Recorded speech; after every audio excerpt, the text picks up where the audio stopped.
But as champion, when I got in that ring, I thought, I think we've got this.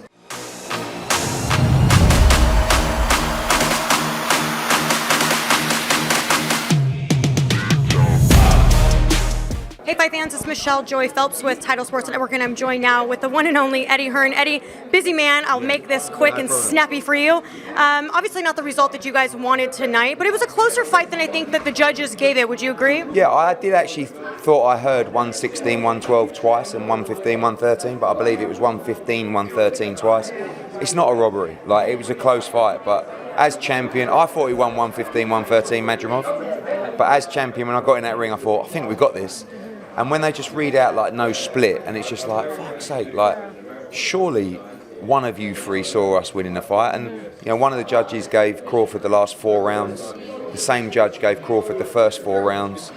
The other 2 judges gave Crawford 3 of the last 4 rounds.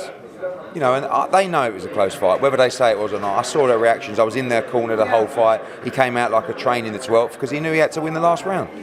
And you know, if he doesn't win the last round, by the way, it's a draw.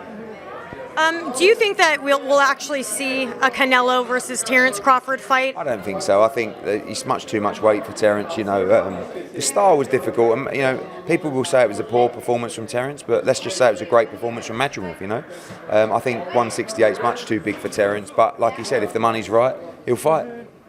Do you think that now, after it's all said and done, and he kind of got a taste of, you know, being at 154, he'll find it to be maybe it's a bit too much of a stretch to go to 168? Yeah, definitely, that's a stretch. But 154 takes time as well to gel into. But Madrimov's a big, strong 154 pounder, and you know, Terence got hurt tonight. He got marked up bad. He got hit a lot. But he's a great fighter, and I'm sure he'll improve and you know, do well in the division. There was a lot of back and forth, obviously, this week and just in general between you and Terence. Obviously, a lot to do with Boots and him. They're not really interested in seeing the Boots fight happen. What do you think is going to have to get done in order to make that fight happen? For that fight to be worth the risk for Terence Crawford, Terence knows he's boxing. If that Terence Crawford fought Boots tonight, he'd get beat. And they're not going to want to have a risky fight unless there's a lot of money. So we've got to build Boots to make sure that fight's really big. And when the time comes, I think he'll beat him.